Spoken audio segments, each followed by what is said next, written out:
नमस्कार दोस्तों, आज मैं आपको रामायण का एक प्रसंग सुनाने जा रही हूँ। लंका में महाबलशाली मेघनाद के साथ बड़ा ही भीषण युद्ध चला। अंततः मेघनाद मारा गया।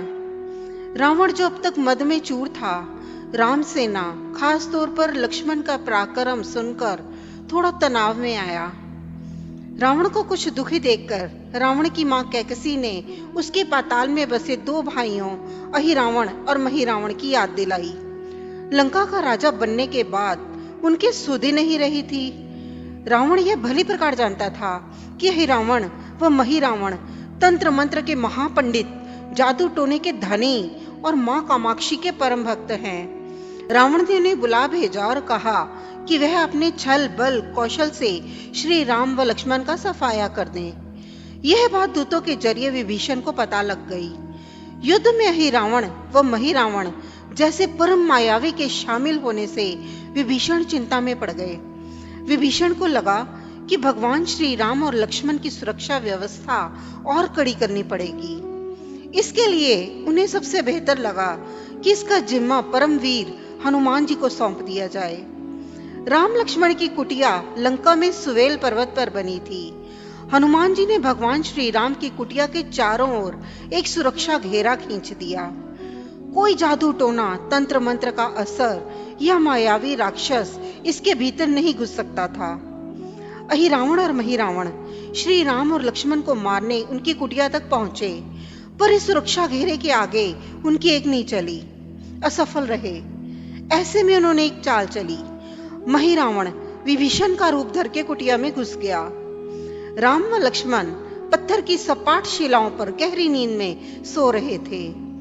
दोनों राक्षसों ने बिना हट के शिला समेत दोनों भाइयों को उठा लिया और अपने निवास पाताल की ओर लेकर चल दिए। विभीषण लगातार सतर्क थे। उन्हें कुछ देर में ही पता लग गया कि कोई अनहोनी घट चुकी है। विभीषण को महिरावण पर शक था। उन्हें राम लक्ष्मण की जान की चिंता सताने लगी। विभीषण ने हनुमान जी को महिरावण के बारे में बताते हुए कहा कि वे उसका पीछा करें। लंका में अपने रूप में घूमना राम भक्त हनुमान के लिए ठीक नहीं था, सो उन्होंने पक्षी का रूप धारण कर लिया और पक्षी के रूप में ही निकुंभला नगर पहुंच गए। निकुंभला नगरी में पक्षी रूप धरे हनुमान जी ने कबूतर और कबूतरी को आपस में बतियाते सुना। कबूतर कबूतरी से कह रहा था कि अब रावण की जीत पक्की है। अहिरावण व महिरावण राम लक्ष्मण को बलि चढ़ा देंगे, बस सारा युद्ध समाप्त। कबूतर की बातों से ही बजरंगबली को पता चला कि दोनों राक्षस राम लक्ष्मण को सोते में ही उठाकर कामाक्षी देवी को बलि चढ़ाने पाताल लोक ले गए हैं। हनुमान जी वायु वेग से रसातल की ओर बढ़े और तुरंत वहां पहुंचे। हनुमान जी को रसातल के प्रवेश द्वार पर एक अद्भुत पहरेदार मिला। इसका आधा शरीर वानर का और आधा मछली का था। उसने हनुमान जी को पाताल में प्रवेश से रोक दिया। द्वारपाल हनुमान जी से बोला कि मुझको परास्त किए बिना तुम्हारा भीतर जाना असंभव है। दोनों में लड़ाई ठन गई। हनुमान जी की आशा के विपरीत यह बड़ा ही बलशाली और कुशल योद्धा निकला। दोनों ही बड़े बलशाली थे। दोनों में बहुत भयंकर युद्ध हुआ, परंतु वह बजरंगबली के आगे टिक नहीं सका। आखिरकार हनुमान जी ने उसे हरा तो दिया, पर उस द्वारपाल की प्रशंसा करने से नहीं रह सके। हनुमान जी ने उस वीर से पूछा कि हे वीर, तुम अपना परिचय दो। तुम्हारा स्वरूप भी कुछ ऐसा है कि उससे कौतूहल हो रहा है। उस वीर ने उत्तर दिया, मैं हनुमान का पुत्र हूँ और एक मछली से पैदा हुआ हूँ। मेरा नाम मकरध्वज है। हनुमान जी ने यह सुना तो आश्चर्य में पड़ गए। वह वीर की बात सुनने लगे। मकरध्वज ने कहा, लंका दहन के बाद हनुमान जी समुद्र में अपनी अग्नि शांत करने पहुंचे। उनके शरीर से पसीने के रूप में तेज गिरा। उस समय मेरी माँ ने आहार के लिए मुंह खोला था। वह तेज मेरी माता ने अपने मुख में ले लिया और वो गर्भवती हो गई। उसी से मेरा जन्म हुआ है। हनुमान जी ने जब यह सुना तो मकरध्वज को बताया कि वह ही हनुमान है। मकरध्वज ने हनुमान जी के चरण स्पर्श किए और हनुमान जी ने भी अपने बेटे को गले लगा लिया और वहां आने का पूरा कारण बताया। उन्होंने अपने पुत्र से कहा कि अपने पिता के स्वामी की रक्षा में सहायता करो। मकरध्वज ने हनुमान जी को बताया कि कुछ ही देर में राक्षस बलि के लिए आने वाले हैं। बेहतर होगा कि आप रूप बदलकर कामाक्षी के मंदिर में जाकर बैठ जाएं। उनको सारी पूजा झरोखे से करने को ही कहें। हनुमान जी ने पहले तो मधुमक्खी का वेश धरा और माँ कामाक्षी के मंदिर में घुस गए। हनुमान जी ने माँ कामाक्षी को नमस्कार कर सफलता की कामना की और फिर पूछा, हे माँ, क्या आप वास्तव में श्री राम जी और लक्ष्मण जी की बलि चाहती हैं? हनुमान जी के इस प्रश्न पर माँ कामाक्षी ने उत्तर दिया कि नहीं, मैं तो दुष्ट अहिरावण व महिरावण की बलि चाहती हूँ। ये दोनों मेरे भक्त तो हैं, पर अधर्मी और अत्याचारी भी हैं। आप अपने प्रयत्न करो, सफल रहोगे। मंदिर में 5 दीप जल रहे थे। अलग अलग दिशाओं और स्थान पर माँ ने कहा कि यह दीप अहिरावण ने मेरी प्रसन्नता के लिए जलाए हैं। जिस दिन ये एक साथ बुझा दिए जा सकेंगे, उसका अंत सुनिश्चित हो सकेगा। इस बीच गाजे बाजे का शोर सुनाई पड़ने लगा। अहिरावण महिरावण बलि चढ़ाने के लिए आ रहे थे। हनुमान जी ने अब माँ कामाक्षी का रूप धरा। जब अहिरावण और महिरावण मंदिर में प्रवेश करने ही वाले थे कि हनुमान जी का महिला स्वर गूंजा। हनुमान जी बोले, मैं कामाक्षी देवी हूँ और आज मेरी पूजा झरोखे से करो।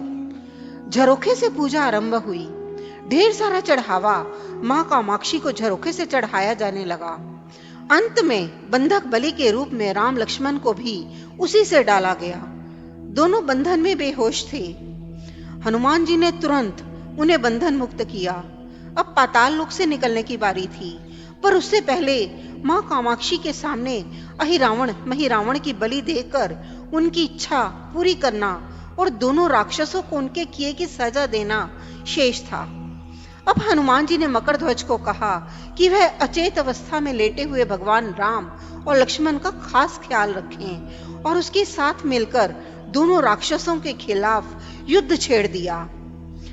पर यह युद्ध आसान नहीं था। अहिरावण और महिरावण बड़ी मुश्किल से मरते तो फिर 5-5 के रूप में जिंदा हो जाते। इस विकट स्थिति में मकरध्वज ने बताया कि अहिरावण की एक पत्नी नागकन्या है। अहिरावण उसे बलात् हर लाया है। वह उसे पसंद नहीं करती, पर मन मार के उसके साथ है। वह रावण के राज जानती होगी। उससे उसकी मौत का उपाय पूछा जाए। आप उसके पास जाएं और सहायता मांगें। मकरध्वज ने राक्षसों को युद्ध में उलझाए रखा और उधर हनुमान अहिरावण की पत्नी के पास पहुंचे।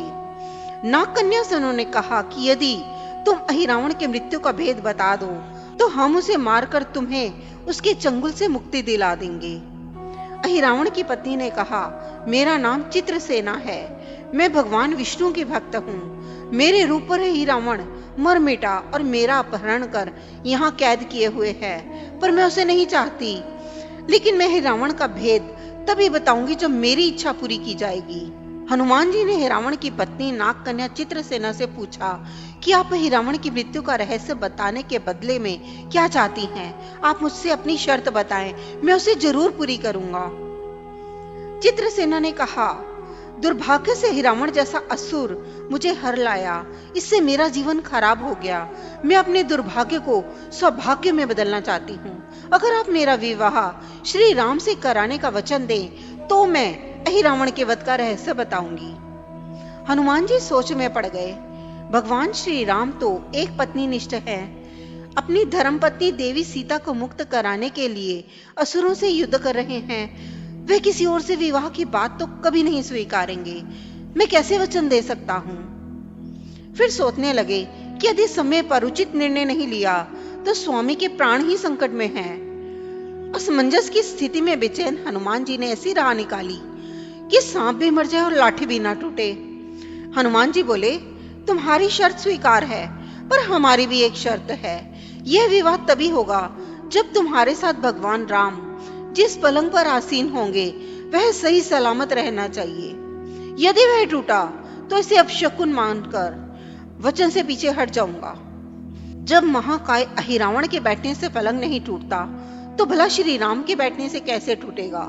यह सोचकर चित्रसेना तैयार हो गई। उसने अहिरावण समेत सभी राक्षसों के अंत का सारा भेद बता दिया। चित्रसेना ने कहा, दोनों राक्षसों के बचपन की बात है। इन दोनों के कुछ शरारती राक्षस मित्रों ने कहीं से एक भ्रामरी को पकड़ लिया। मनोरंजन के लिए वे उस भ्रामरी को बार बार कांटों से छेड़ रहे थे।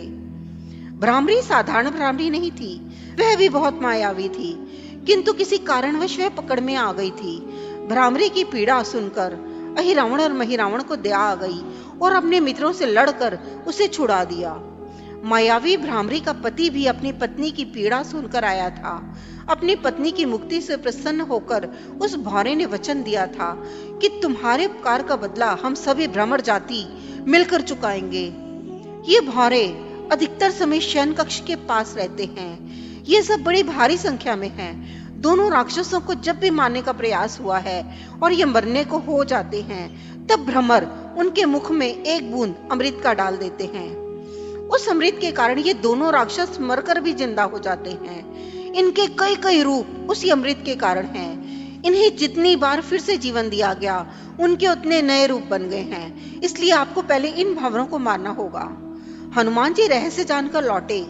मकरध्वज ने हिरावण को युद्ध में उलझा रखा था, तो हनुमान जी ने भंवरों का खात्मा शुरू किया। वे आखिर हनुमान जी के सामने कहां तक टिकते? जब सारे भ्रमर खत्म हो गए और केवल एक बचा, तो वह हनुमान जी के चरणों में लौट गया। उसने हनुमान जी से प्राण रक्षा की यातना की। हनुमान जी पसीज गए। उन्होंने उसे क्षमा करते हुए एक काम सौंपा। हनुमान जी बोले, मैं तुम्हें प्राणदान देता हूँ, पर इस शर्त पर कि तुम यहाँ से तुरंत चले जाओगे और अहिरावण की पत्नी के पलंग की पाटी में घुसकर जल्दी से जल्दी उसे पूरी तरह खोखला बना दोगे। भंवरा तत्काल चित्रसेना के पलंग की पाटी में घुसने के लिए प्रस्थान कर गया।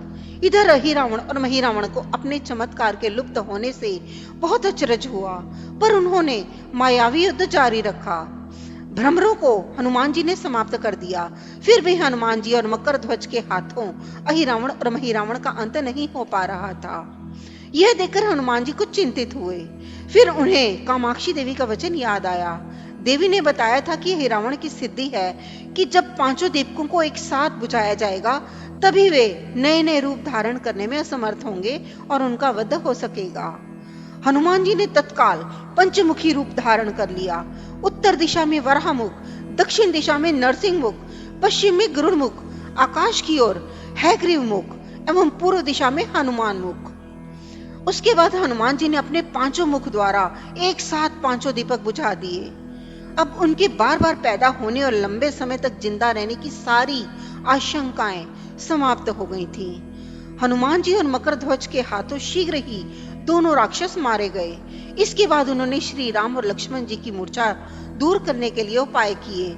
दोनों भाई होश में आ गए। चित्रसेना भी वहां आ गई थी। हनुमान जी ने कहा, प्रभु, अब आप अहिरावण और महिरावण के छल और बंधन से मुक्त हुए, पर इसके लिए हमें इस नाग कन्या की सहायता लेनी पड़ी थी। अहिरावण इसे बलपूर्वक उठा लाया था। वह आपसे विवाह करना चाहती है। कृपया उससे विवाह कर अपने साथ ले चलें। इससे उसे भी मुक्ति मिलेगी। श्री राम हनुमान जी की बात सुनकर चक्कर आए। इससे पहले कि वे कुछ कह पाते, हनुमान जी ने ही कह दिया, भगवान, आप तो मुक्तिदाता हैं। अहिरावण को मारने का भेद इसी ने बताया है। इसके बिना हम उसे मारकर आपको बचाने में सफल ना हो पाते। कृपा निधान, इसे भी मुक्ति मिलनी चाहिए। परंतु आप चिंता ना करें। हम सबका जीवन बचाने वाले के प्रति बस इतना चाहिए कि आप बस इस पलंग पर बैठिए। बाकी का काम मैं संपन्न करवाता हूँ। हनुमान जी इतनी तेजी से सारे कार्य करते जा रहे थे कि इससे श्री राम जी और लक्ष्मण जी दोनों चिंता में पड़ गए। वह कोई कदम उठाते कि तब तक हनुमान जी ने भगवान राम की बाह पकड़ ली थी। हनुमान जी ने भावावेश में प्रभु श्री राम की बाह पकड़कर चित्रसेना के उस सजे धजे विशाल पलंग पर बिठा दिया। श्री राम कुछ समझ पाते कि तभी पलंग की खोखली पाटी चरमराकर टूट गई। पलंग धाराशायी हो गया। चित्रसेना भी जमीन पर आ गिरी। हनुमान जी हंस पड़े और फिर चित्रसेना से बोले, अब तुम्हारी शर्त तो पूरी हुई नहीं, इसलिए यह विवाह नहीं हो सकता। तुम मुक्त हो और हम तुम्हें तुम्हारे लोग भेजने का प्रबंध करते हैं। चित्रसेना समझ गई कि उसके साथ छल हुआ है। उसने कहा कि उसके साथ छल हुआ है। मर्यादा पुरुषोत्तम के सेवक उनके सामने किसी के साथ छल करें, यह तो बहुत अनुचित है। मैं हनुमान को श्राप दूंगी। चित्रसेना हनुमान जी को श्राप देने ही जा रही थी कि श्री राम का सम्मोहन भंग हुआ। वह इस पूरे नाटक को समझ गए। उन्होंने चित्रसेना को समझाया कि मैंने एक पति धर्म से बंधे होने का संकल्प लिया है, इसलिए हनुमान जी को यह सब करना पड़ा। उन्हें क्षमा कर दो। क्रुद्ध चित्रसेना तो उनसे विवाह की जिद पकड़े बैठी थी। श्री राम ने कहा, मैं जब द्वापर में श्री कृष्ण अवतार लूंगा तब तुम्हें सत्यभामा के रूप में अपनी पटरानी बनाऊंगा। इससे वह मान गई। हनुमान जी ने चित्रसेना को उसके पिता के पास पहुंचा दिया। चित्रसेना को प्रभु ने अगले जन्म में पत्नी बनने का वरदान दिया था। भगवान विष्णु की पत्नी बनने की चाह में उसने स्वयं को अग्नि में भस्म कर लिया। श्री राम और लक्ष्मण मकरध्वज और हनुमान जी सहित वापस लंका में सुएल पर्वत पर लौट आए। दोस्तों, कैसा लगा आपको आज का ये प्रसंग? अगर पसंद आया हो तो इसे लाइक कीजिए, शेयर कीजिए, चैनल को सब्सक्राइब भी जरूर कर दें। नमस्कार।